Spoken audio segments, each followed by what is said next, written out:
Okay, Coach, can you give us an opening statement, please? Thanks. Obviously excited to play in the Elite Eight. You have to put yourself in a position to get to the Final Four. Our guys have worked really hard to get in that position. We know we're playing a very talented, athletic, skilled, physical team in Arizona. One of the best teams in the country, if not the best team in the country. But just looking forward to competing. I know our guys are really excited about playing. Okay, let's open up the floor to the student athletes, please.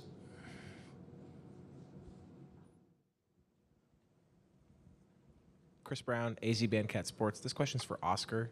Can you just talk to us a little bit about your time playing at Cochise College and kind of being in Southern Arizona and just maybe some of the connections kind of between there and the University of Arizona? Mm-hmm. Yeah, well, my coach works or has worked with and is close with the Arizona head coach, so he's talked a little bit about me, and I've played Arizona a couple times before, and yeah, so there's a bit of history there, so it'll be fun.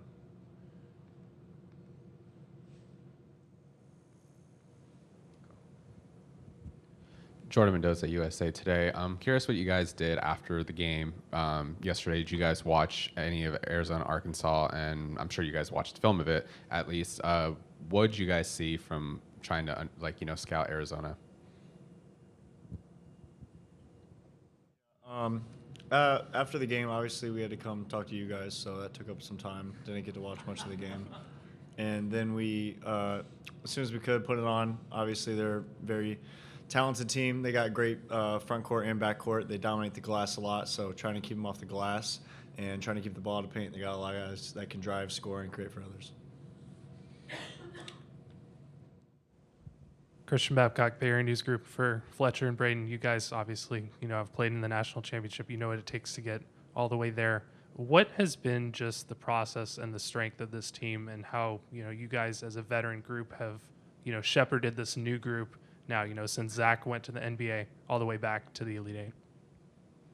Yeah, no, I think having that experience of being there before and what it takes to get to that point, I think it helps. And obviously with Trey too, having a core group of guys that have done it, we're able to obviously help these guys out, but at the same time, they're also very skilled basketball players and also understand what it takes to win high-level games and to get to that point. So for us, it's just to go out and be consistent, do our job, and do it at a high level.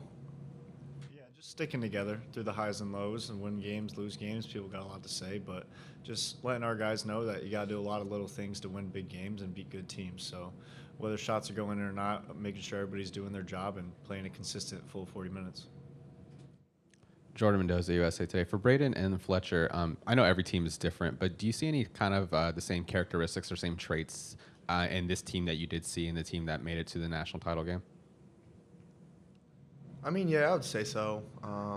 I think just with the attention to detail stuff and the sense of urgency, especially late for us here, is definitely there. I feel like we're better with our depth with this team than we were before. But no, it's just a lot of experience, and obviously I think our core three here are a lot better than us back at that age. So I think we have a little bit more of an advantage. Sure.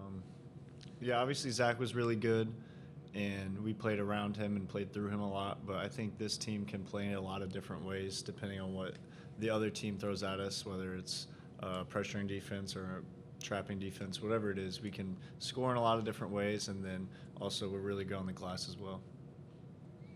Josh Gibao with AP. For Braden, obviously you guys were in a little bit of a rut in February, losing games before losing before the Big Ten tournament. What sort of changed for you guys heading into the Big Ten tournament? Was just getting into the postseason a fresh start, or what sort of allowed you guys to lock in starting in Chicago?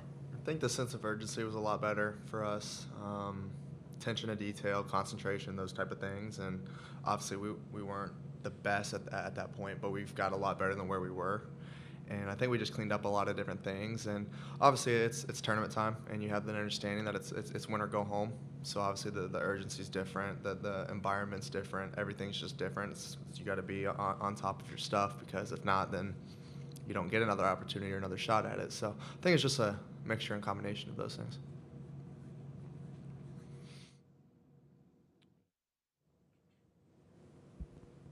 Thomas Dunn, bracket argue this one for CJ.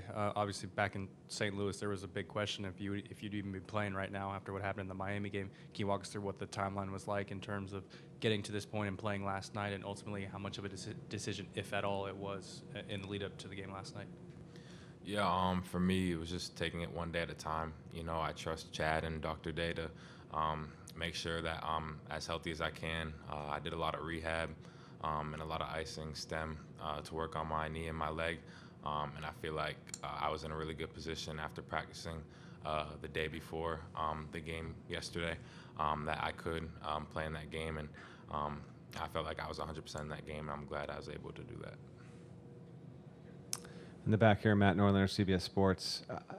Braden and Fletcher, this is both for you. You've been asked this plenty over the years, but you're on the doorstep of potentially a second Final Four. So if you could both take us back to when you were in high school and the guy there down to the left of this row saw something in both of you that was way ahead of the pace of everyone else. What is it like to be recruited by Matt Painter as a high school prospect? And can you now reflect on what this has meant, this journey to you, as you are one game away of making a second trip to the biggest stage in the sport? Yeah, I think for me, it's just like he put a lot of trust and faith in me when a lot of people didn't. Like, not a lot of people thought I could be here and have the career that I've had. And obviously, it's a mixture of them trusting me and my teammates trusting me, but also hard work that I've put in. So there's a balance there. But no, just having somebody that is willing to stick with you and trust you along the way when a lot of people didn't.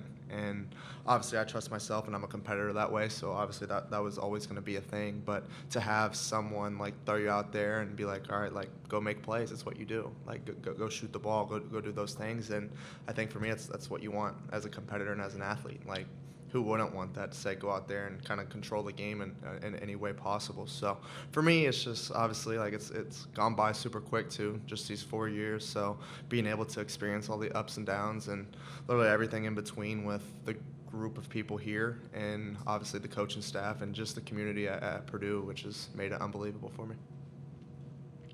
Yeah, I think over the phone it was a little bit different during COVID. I'd met Coach and the staff because they recruited my brother as well, but you didn't really know much. So over a phone call, you had to trust the guy, and he kind of just gave it all out there to me, what role I was kind of going to come in and play.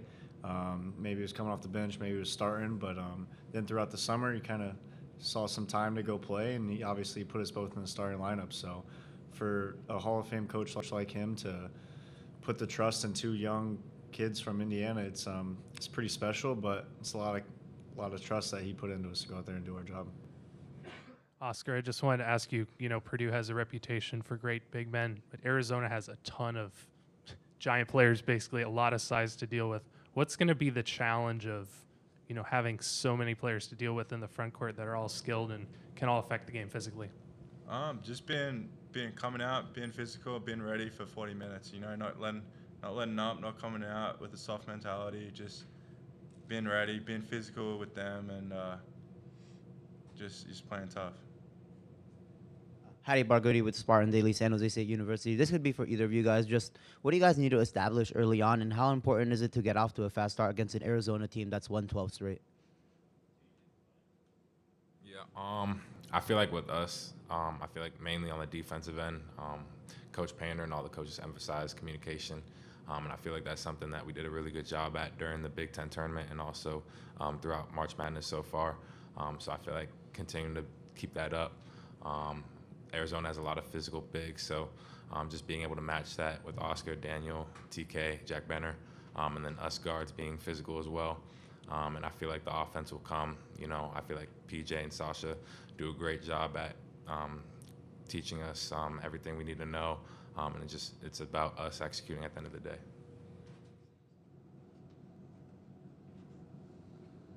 Any other questions for our student athletes?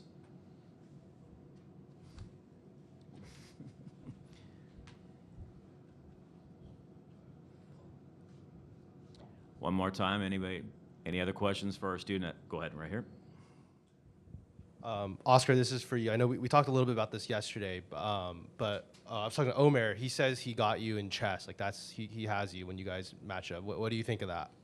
I think it's like 2-1 right now, and I mean, he's got me by 1, but he's not that much better.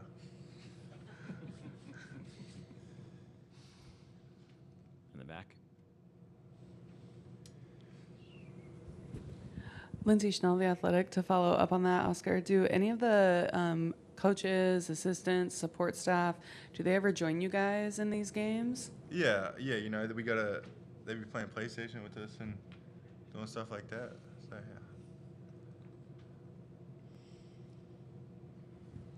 Jordan Mendoza, USA Today. Trey, I wanted to ask you, just after the game, what was the reception like? Checking your phone, hearing from friends and family, just about, making I think I saw it was the first game winner for Purdue in March Madness in like history or something like that. So what was the reception like, just being able to come realizing all of it?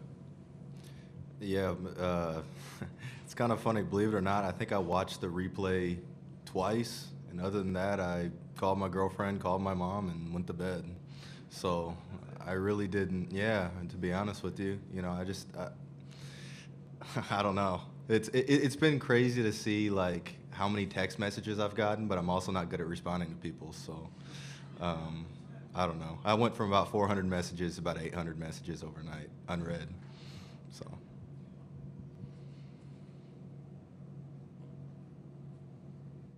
Trey, I saw Cam was waiting around for you for a long time last night to say congratulations, or I don't know what the conversation was. So I guess my question is, what was that conversation? Because you guys got into a little bit of a scuffle out there on the court when you were able to finally connect with him.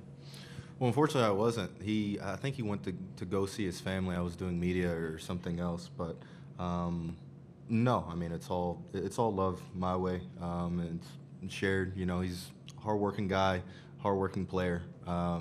He I always made fun of him. That's how he guarded me in practice too at Purdue. So I don't think there was any difference there. But no, he's a good player. So he's a competitor, and we're just out there competing.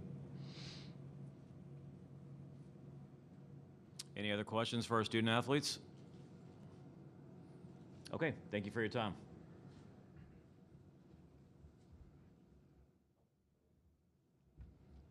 All right, at this time, we'll go ahead and open up the floor for Coach. Matt, in today's college basketball, NBA basketball, all levels of basketball, I guess, it's kind of a three-point shooting game and at the rim. You go 8 for 11 from mid-range yesterday, and that's kind of been a weapon that you've had throughout the course of the year. How are you able to utilize kind of a lost art in basketball to your advantage? Right. It's just having guys that can make pull-ups and guys that can hit intermediate shots. So, like, Trey Kaufman-Wren is really good at his floaters. CJ's got a good pull-up. Fletch has got a good pull-up. Braden Smith has a good pull-up. So, like, the guys that are taking them are guys that consistently make them, even though analytically, it says that you want your rhythm threes, but the defense is also trying to take that away. And, you want to be able to play at the rim, but sometimes you can't get it to the rim. Like, a lot of times people just think like you could just organically get whatever you want. You have to be able to execute and get shots. And, I'm a big believer in when you start, people like want you to pass up a good shot and get to a great shot, right? And in theory, that makes a lot of sense. But when you play great defenses like Michigan and like Arizona, you better take what you can get. Because if you probe the defense sometimes too long and you said, hey, just work the ball, do whatever, you end up having, how many bad possessions did we see at the end of the shot clock? Like, you guys are probably like, why in the world are they taking bad shots? Well, throughout that shot clock, like, there's probably some opportunities to shoot the basketball and be able to shoot a pretty good shot.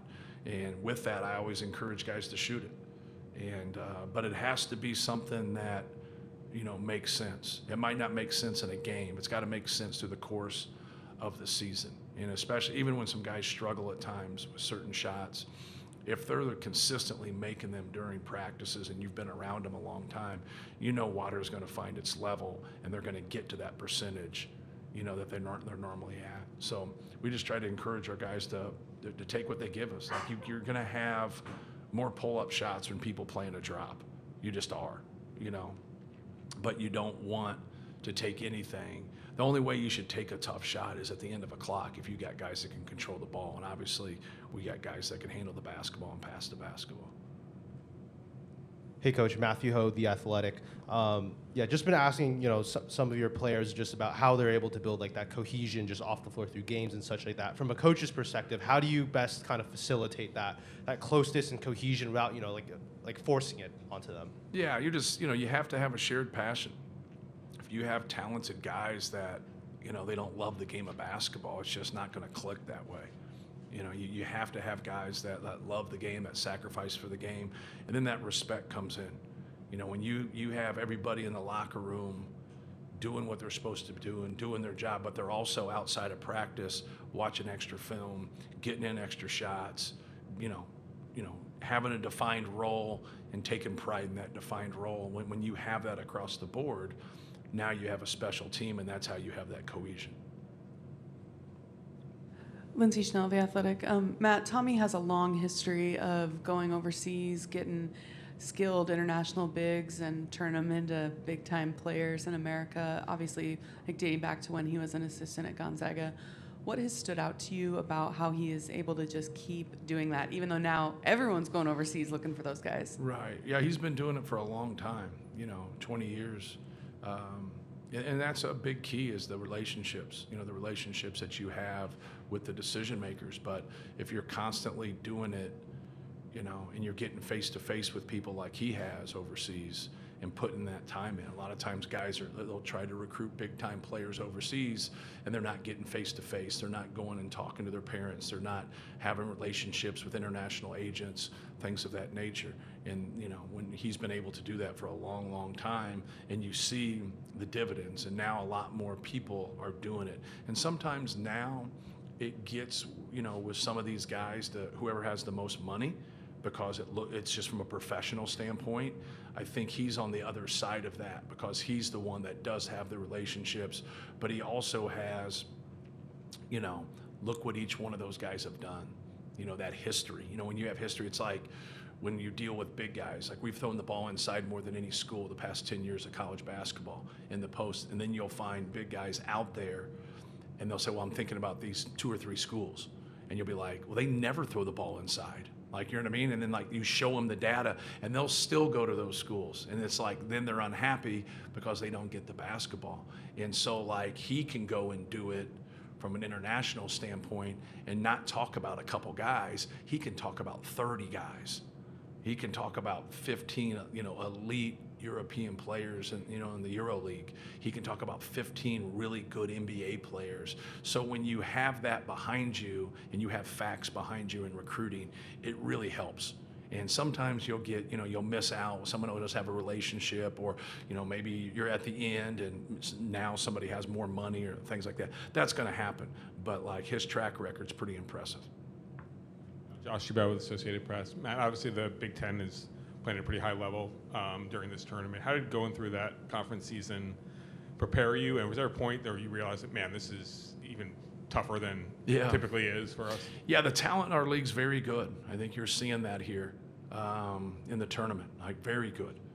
And I think it's been about as good as it's been for a long, long time. And I think the influx of international guys, our league, is like a corporation now, with 18 teams, and so now we added 4 really good teams and just brought a lot of talent, into our league. But yeah, it was for us, the struggles that we had, 4 of our 5 home losses, we were really good offensively. So it wasn't real hard to figure out like what we needed to shore up. And, you kept talking about it, and kept working on those things. And I think the Big Ten tournament, really helped us understand that if we're going to be able to advance in the Big Ten tournament or advance in the NCAA tournament, we're going to have to be better defensively. And the better you are defensively, it's going to lead to a better defensive rebounding team. You're not in as many rotations. You're not behind plays as much. You're not fouling as much. And now that adds up at the end of the game and really helps us. Thomas Dunn, bracketeer.org. It feels like for the second straight game, CJ had an underrated mini burst that kind of kept you guys stable and do things. What did you see from him in the game last night, and then also kind of his story and his recovery and getting to actually being able to play? Right, yeah, he's a steady hand. Like, if he has to shoot the basketball more, he does. If he doesn't, then, You know, he's just a solid, you know, player, a guy that can get to his pull-up. He can make threes. But him and Jakari Harris have, you know, played an entire season and rarely turned the basketball over. They don't turn the basketball over. They guard their man. They compete. They play hard. And for him to battle through what he, you know, he's had to do here, nobody really knows except him. But like, I know last week he couldn't come back into the game, and so now he doesn't practice, and then he comes out and, you know, helps us win that game. So kind of speaks volumes. He's got a lot of character. He's been a big piece for us. And when you get to this stage, people can kind of start pressing when they see that the end of the road is coming, no matter in however many wins or losses come down the stretch here. Have you seen your team come with the right level of focus and controlled aggression and not trying to try too hard in these types of games? Right, yeah, just organically take what, you know, the defense gives you. You know, offensively, you know, you have to be efficient. And some night you're going to get more shots than not. Like, we don't have a team where a guy wants, you know, when you have a good offensive players, you know, they're excited, you know, they want it, but you can't press. You have to take what the defense gives you and just read the floor, read the game, you know, make the next play, and just try to keep that focus. Jordan Mendoza, USA Today. These programs are kind of similar in the sense that a couple years ago, you were trying to get Purdue's first Final Four in a really long time, and Arizona's in that same wave of trying to get to that first Final Four in a really long time, and at the same time, both really talented, having all the pieces, but sometimes just falling up short. What is it like, you know, when trying to break that spell, curse, whatever it could be, when it's been a while and the expectations are so high? Yeah. You know, it's just something as a coach that, you know, you want to do it for your school, you want to do it for your fans. We have great fans. We've had over 105 consecutive sellouts at our place. We sell out our exhibition games. We don't have to battle pro sports where we're located. I think that definitely helps us. But no, it's a lot of people kind of look at it, you know, like a burden. And sure, when you go to the Final Four, you're excited about it. But there's relief there. It gets talked about a lot. You know, you don't have to wait for the morning paper to hear what people say about you anymore. You know, you hear it all day long, and it really makes you callous as a person, to be honest with you. It makes you like just be able to keep your focus. And one of the things for me that I really try to get to these guys is just don't let it steal your joy. You know, you play basketball and it's fun, and like, you know, if you go to the Elite Eight or you go to the Sweet 16 or you make the tournament and you get beat in the first round, like a lot of people look at that like as failure. And, you know, failure is when you don't try your best. You know, failure is when you don't put your best foot forward. And you got to go out there and compete, and sometimes you just run out of time and you lose. But when you can get to that mountain and be able to get to the championship game and you come up a little bit short, that hurts too. That hurts like getting beat in the first round or the second round or the Sweet 16 or what have you. So it's definitely there, but you just got to keep your focus on what you can control. Coach Chris from Babcock Bay Area News Group, you touched on, you know, the success Arizona's had with their national bigs. You've obviously had success with all kinds of bigs, including Zach from Canada. What's the challenge of developing big men in this day and age, and you know, what challenges do they present with the size they have? Yeah, it just depends on how you play. Do you play through the low post? Do you use your 5 in a 5-out situation? There's a lot of differences there, and it doesn't mean you can't incorporate both within what you do, because you can. I think that is, we haven't tried to be like a cookie cutter type offense. We've tried to allow things to organically in the summer just kind of happen. In this group here, obviously you return a lot of people. Like a couple years before, we returned Zach Edey, so you have a feel. Like now, how are you going to fill in with them? And I always say that in recruiting. There's such bullshit in recruiting, and people believe it like over and over again. But here's how the table gets set in basketball, whether you're in high school, college, or the pros. You deal with 2 or 3 people who can really score, and then the other guys fill in. And that's just the way it is. But in recruiting, when people ask you, well, how are you going to use me? Like, how are you going to use me at Purdue? And I'm like, well, if you become one of our top 2 or 3 scorers, here's how we're going to use you. And what's the next question, right? The next question is, well, what if I don't? Well, then you're going to have to fill in with those 3 people. That's basketball. That's just the way it is. That's just the way things happen. If you can get a really talented team and you got 5 guys and they all average 12 points, it's pretty rare. It's pretty rare, and so, but I bet you somebody has the ball more than everybody else. I bet you somebody has more usage than everybody else. I bet you have someone with second usage. There's a separator somewhere. So in recruiting, like, you don't have that crystal ball, especially in today's world. You just don't. So like, we've just tried to be honest with them and say, here's the two scenarios. Here's where you're one of the top 3 guys, and here's where you're not. Learn to understand that, because when you go to the NBA and you've been that guy in college and now you can't do those things in NBA and you can't play with the superstar and you can't run shit and you can't guard and you can't rebound and you can't do that, you're not going to be in the NBA. That's just the way it is. Well, when you come to college, it's just on a lesser version. It's the same thing. You're dealing with a really, really talented guy that isn't very functional as a player, because what you bring to the table is your value to winning. I don't care what level you're at. Your value to winning. So if you can jump over the moon and do a 360 on a breakaway, why in the hell can't you rebound? Right? So we're not in the talent game, we're in the production game. But you see really, really talented guys, they take because now they're elite at that level. Those guys are rare, and they don't stick around college very long. So when you're trying to put a team together and try to do things, it has to start with your honesty in recruiting. And if you lose them that way in recruiting, that's okay, because you just strengthened your program.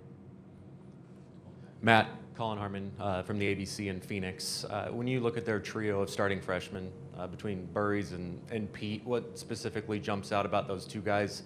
And I guess big picture with their group, is the guard play or their bigs kind of more eye-popping to you? Yeah, it's a great follow-up question, because now you're dealing with talented players that are both really functional. Like Koa Pete can break you down off the dribble. He can get to the rim.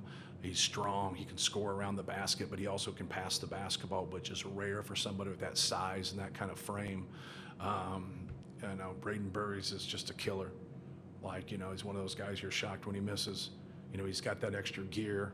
It really, really helps him who he's playing alongside, and Jalen Bradley, because he's so good and he's so fast, and he can break you down and get in the paint, get to his pull-up. But no, he's got range to 25 feet. He's a special player. And you got to give. When you play a great team like this, we've played Michigan, who's a great team. You got to look at everybody like they're the number 1 player on the team. And that seems to be a problem at times. But both of those guys were special players. Lindsay Schnell, The Athletic. Matt, I'm curious, it feels like every time Braden comes up to a press conference, he has at least one question about his size and how small he is. Yeah. When you are watching him in practice on the sideline of a game, is that standing out to you also still? Just wow, this person is tiny and they're very productive. Right. Or do you not even notice anymore? Well, it's, he's got big hands. He's got long arms. He's got kind of a fade back to his pull-up to where he can extend a little bit. When you're that size, there's about 10 guys in the league that's that size. You got to be the toughest guy on the court. You got to be a pest. You got to be able to get into the basketball. You got to be able to dictate things. But he's very intelligent. He makes people better. And I think that's something that offsets everything. And I think that's a hell of an attribute to say, do you make other people better? And he obviously does. And I said that about the record, and I've talked about that, about the record, whether that's Ed Cota at North Carolina or Chris Corciani, at NC State, or Bobby Hurley at Duke. I think that's cool when he breaks a record, because it brings those guys, back into us talking about, even though Bobby's in coaching. But you don't get that honor that all those 4 of those guys have had without really good players you're playing with. Like an assist you have to score the ball, and they're not the ones scoring it.